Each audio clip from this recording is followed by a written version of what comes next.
Welcome to Your Idaho, brought to you by the Jim State Patriot. My name's Bob Nucabauer, and my guest today is Jim Chmelik.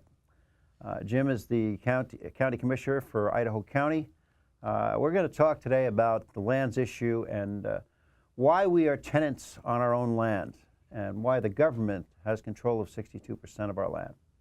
So Jim, let's start by talking about the takeover costs that have been in the paper so much in the last few weeks. What does it cost to take over the land that we have here? Well, Bob, let me firstly thank you for having me come in today. It's always a great honor to get to sit down and talk with people about this, and I appreciate the Jim State Patriot and Your Idaho taking the time to do this. I really do. Cost of taking over public lands. The cost is we can't afford not to take over these public lands. This is the one thing the opposition keeps raising. How are we going to pay for the forest fires? How are we going to manage these wildfires? It's pretty simple. If you look at the historical data, when we were logging on the forest, when we want, well, I want to say called managing the forest, we didn't have these issues of what this costs. As a matter of fact, it made money for the communities. It made money for the Forest Service. As a matter of fact, the Forest Service was the only agency that turned a profit in the federal government. Why do we keep saying we can't do these things? I believe we can do whatever we want to if we set our minds to it. We just need to develop the right plans and the proper plans for putting the management into place to do these. Now, up front, is there going to be some expense? Yeah, that's been left a complete disaster. Does the federal government have a responsibility to help get these things up to where along with the management practice, need to go along with it? You bet. But once they're there, these costs they keep throwing out there are going to be minuscule. And what I really love is the economic analysis these guys use. They're all static. They're completely based on the fact that nothing will change in the management process. It's not a dynamic analysis. We got to look at a dynamic analysis. They want you to think things are just going to continue the way they are. But it's not, you're not going to be dealing with the same government entity, and which means that you're going to have economies of scale. You're going to have people working that really want to work on this project, not because they're getting paid a good pension and they get their health care and they get to work for the Forest Service someplace out in the wilderness. Here's the other beauty about it. Is forget about working for the Forest Service. I want them to work for the state of Idaho. Correct. And the local communities they're in. And here's the beauty part about this. Currently, and I've got nothing against Forest Service employees or BLM employees, for the most part, the ones, at least the ones in Idaho County. I have heard horror stories of other places, but I deal with a pretty good group of people in Idaho County in either agency. They pretty much, you know, I understand their hands are tied. But imagine if they worked for the state. Now they're tied more to the community. They're not looking to climb that corporate ladder inside the federal government, moving from spot to spot to spot throughout the country for advancement. We can advance them right there in the local community. They grow roots. They become part of the community. They become ingrained in the school system. They become ingrained in the churches and the local community of things that go on at the Lions clubs and things like that. We have a golf course in Grangeville. It's not much. But, you know, the Forest Service people who have retired there, I've gotten to know them. They're great people, and they become part of the community. We can do the same thing. We can do the same thing if we reverse that and say they're now state employees, because you still got to manage the forest. The benefits that come with it, the long-term benefits that come with that are in my mind, staggering of the change you could have, the social change you could have inside these communities and these rural communities, because those people want to live there. Well, you move to a free enterprise system rather than a government-operated bureaucratic system, and that changes the dynamics of everything immediately. And I believe if you can bring the management in to be more local, with more local input, okay? The regs come out of the state. We bring these things into the local community, and you have a local board, okay, that works on the plans and develop those plans. You've got that local input. And who better to manage the land, okay, and be involved with the management of the land than the people right there in the area? Well, the people there have a vested interest in the land. You know, the people back in Washington, you know, they look at Idaho, and you know, it might even look like a gun when it's turned sideways. And I don't know. I don't know. I'm not sure, but I don't think they really care about what goes on out here, aside from the fact that they want to keep control of what they have. And I think they want to keep control because of all the natural resources that we have here, not just the timber, but the mineral rights, coal, oil, gas, whatever it is. They don't want to lose that. Bob, you just touched on basically the golden rule. He who has the gold makes the rules, and Washington, D.C. has all the gold when it comes to this country. And he who runs the gold mine He gets the goal, you get the shaft. That's exactly right. So we need to pry this away from the federal government. And I want to know, why aren't we being treated with the same equality that the other states were granted?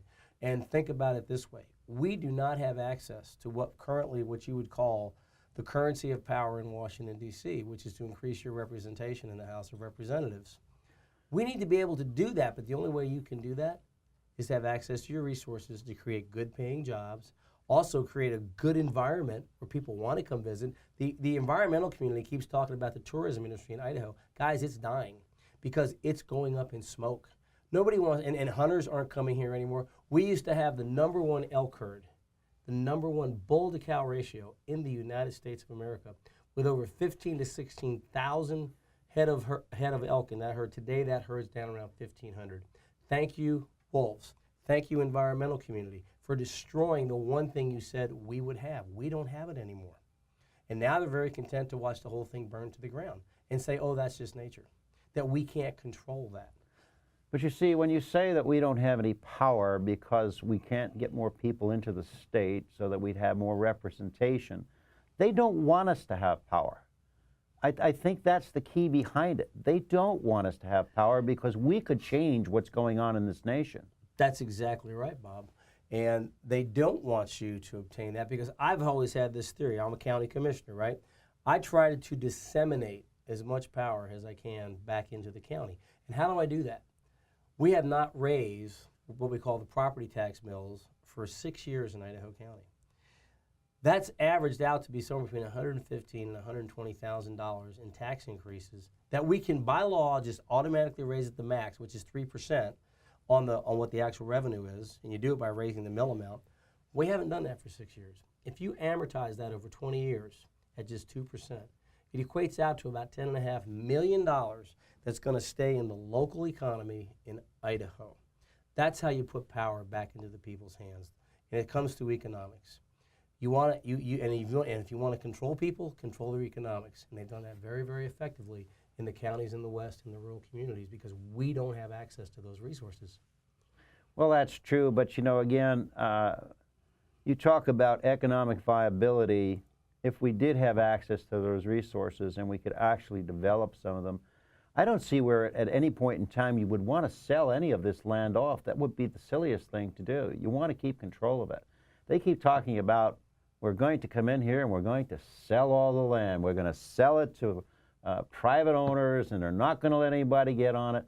I don't see where we have very much access now. I could see where we could have a lot more access if the local people controlled it, because they would want to have that access themselves. Yep, you'd have much more access. As a matter of fact, Idaho County is in a lawsuit right now on the Clearwater Tribal Management Plan.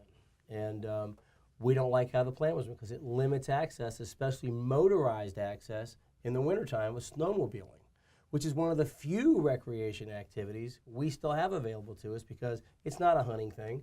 Okay, it doesn't matter how many elk we have there, but you've got some of the best places in the world to go snowmobiling in a place called the Big Burn, and they're trying to lock us out of that. And we're saying, no, you can't do that. And this is the same group who keeps telling us that, hey, you'll have the recreation activities. Well, you're shutting us out of them. But I thought that the conservationists and the recreationists, you know, they want more access. However, they keep working to cut access down with the Bureau of Land Management and with the Forest Service. Yes, they do. And actually, it's more them with their lawsuits and their power and their money that we have, because we're at an extreme disadvantage in competing against them and what they can bring to the table and what we can bring to the table. So we've got to get some parity back there, and we're not going to do it with the current system we have.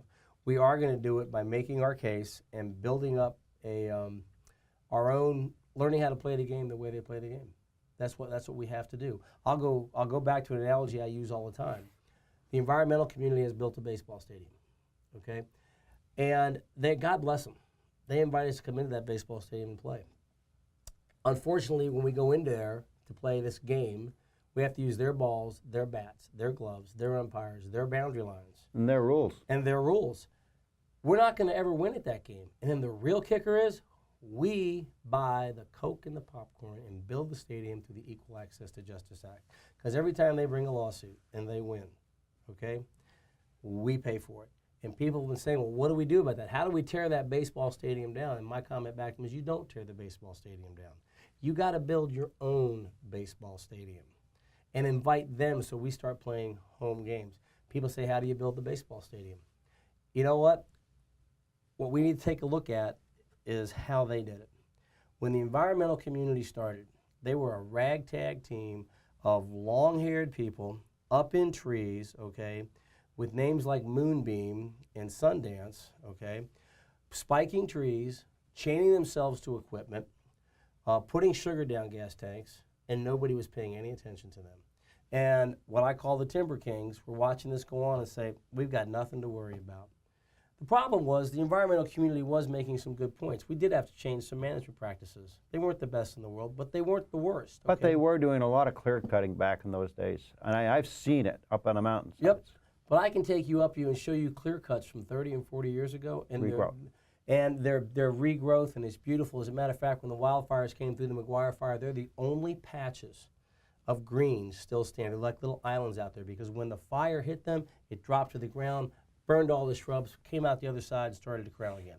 So we need to build, like I said, build our baseball team. So you have this group over here, ragtag, nobody's paying attention to them. They are making some good points. Pretty soon what they did was they put it down on paper. Okay, this isn't working. We got to try something different. They got organized. They cut their hair. They put on nice white shirts and ties. They started raising money. They started being able to go out publicly and show people these clear cuts. It was a great PR campaign. It was a masterfully done marketing exhibition of marketing and advertising to show Grandma, little old Grandma over here, and little Jimmy and Johnny and Janie, oh, they're destroying the forest. They're destroying these public lands. We have to do something about it. And they're able to raise those, so they had a business plan. I'm telling people today, we have to have a business plan. And we need to get organized. We're behind them by 40 years. Right. But we can catch up and we can play the game on the same field as them.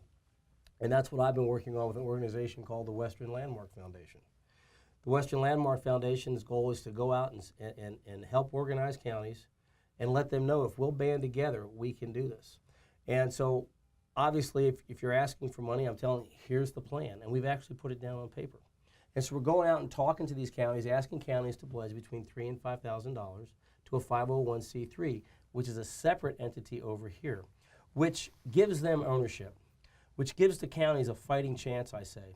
And the Western Landmark Foundation, which is my company, is strictly to organize this event. And those dollars over here that we've collected, I've had private individuals who have encouraged me to do this, and they're helping fund that. Over here are the government dollars. The two shall never meet. Okay? And I believe, though, if you can raise this, if you can get 100 counties to pull together, and you can raise $300,000 to $500,000, you now have a pool of money you can go leverage against the private sector. We can start putting the legal strategies, which is the same thing they do. They put legal strategies into play. We believe we have great arguments on their health, safety, welfare, and economic viability impacts to our communities that we can go sue the federal government on. We also believe that we haven't had equal access to political power.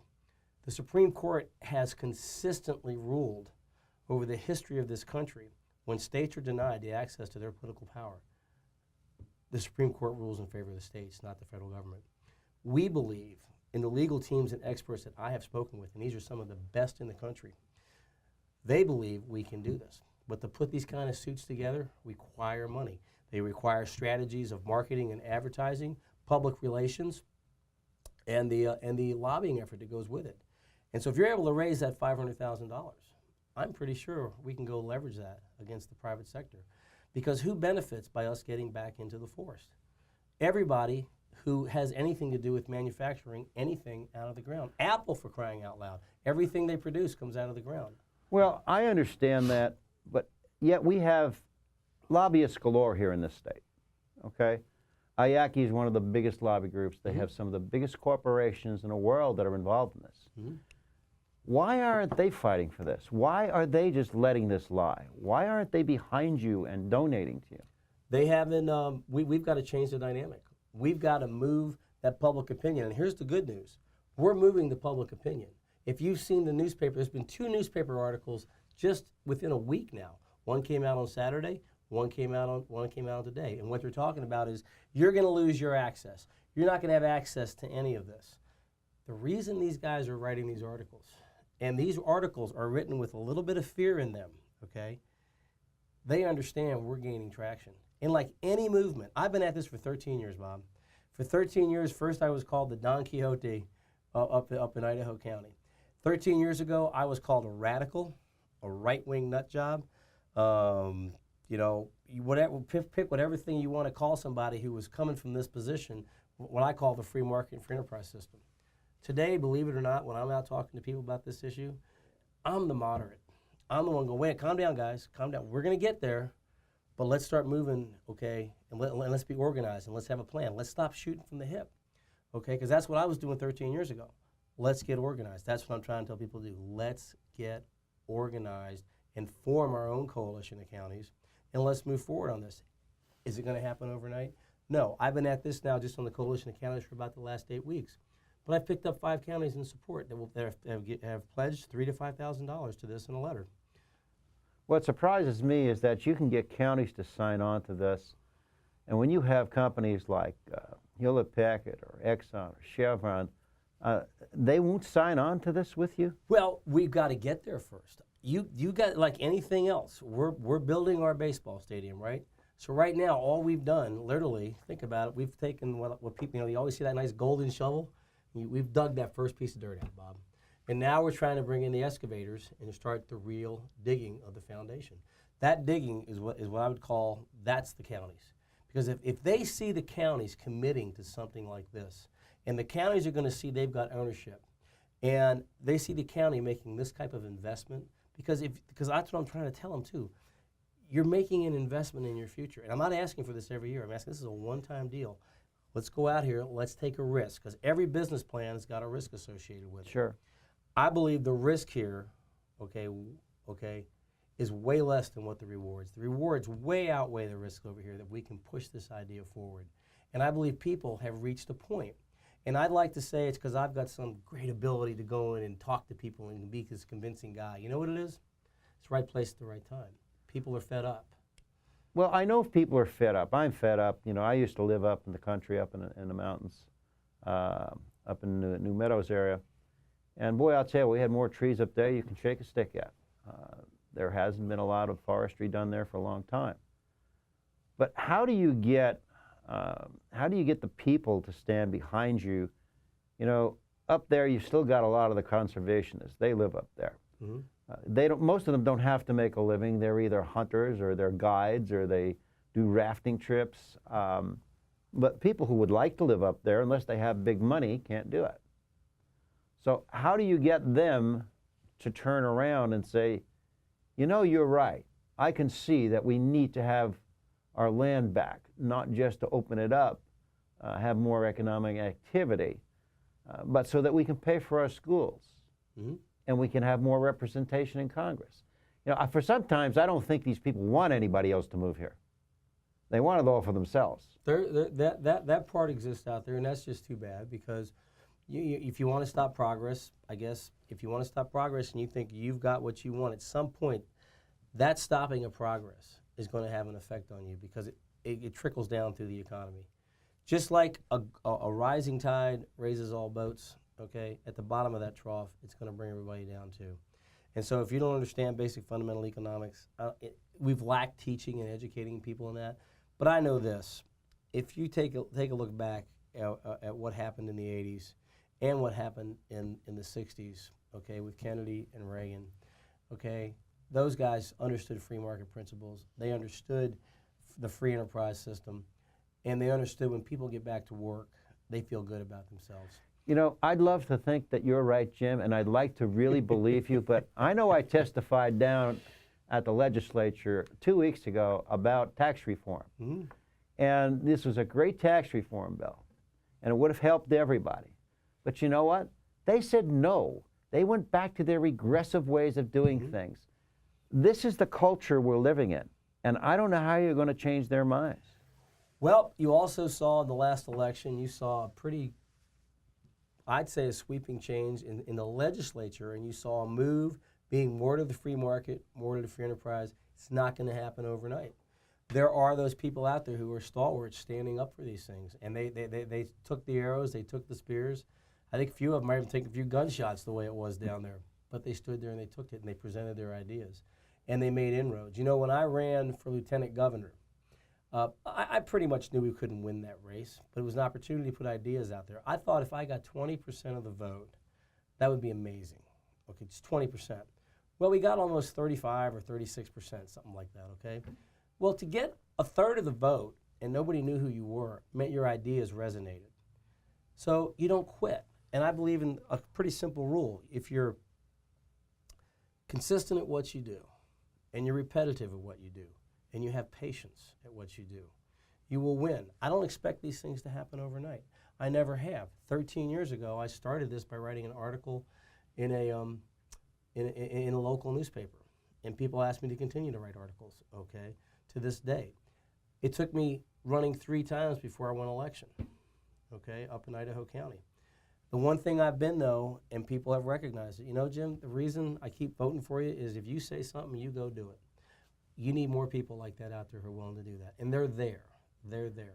Yeah, you know, I find that's the unfortunate part, is we get legislators who say they're going to do all these great things and how they're going to change what goes on in our state. And then once they get in, they just don't do anything. They sit there and they go along with the leadership and they deal with, you know, whatever they tell them to do. I see it happen all the time with new people coming in. Mm-hmm. I don't know how you change. Again, it's a culture that's been developed for years. You know, I was shocked. I've been going to the legislature for, since about 2002, 2003, and lobbying issues, and started out with the Farm Bureau. They had a little lobbying program they ran you through, and you got to go out there lobbyists. And I've been doing that for almost 13 years. This year, I got invited down to speak to a group of legislators. And they want me to talk about an issue, but they also want to talk about, you know, Jim, why do you do what you do, and why are you consistent in what you do? Are you sure they weren't looking for money? No, they didn't ask me for a dime. And when I got in the room, I said, well, guys, let me just start this conversation off with, actually, I said, let's start it off with a prayer. We did that first, which I think shocked a few of them in the room. Well, that's good. It wasn't a Hindu prayer, though. We had that problem. It was a very non-denominational prayer. And then I said, you know, guys, when I show up every day, when I wake up, okay, I remind myself, you know, I'm a dad, I'm a husband, I serve on a small school board of our little school up there, but I'm also an elected official. And I ask myself 3 questions, especially when I sit behind that commissioner's chair. Number 1, why am I here?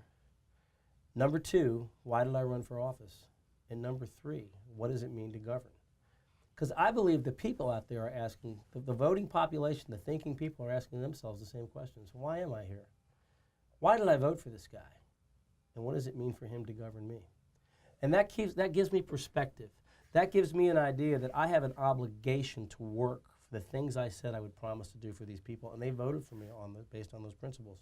So I encourage you to do those things, and I'll go back to it. Be consistent, be repetitive, and be patient. And be willing to take the arrows. Because I'll give you an example. When I've won the first time, I got 58% of the vote.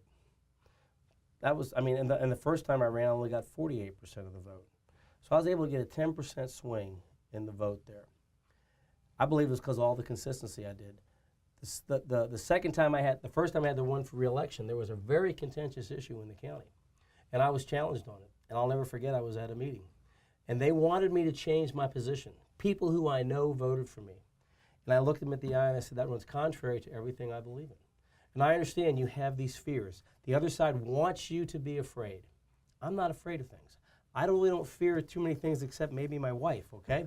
But I said, I can't do that. You're asking me, because what you're essentially asking me to do is break a promise. And I said, I can't do that.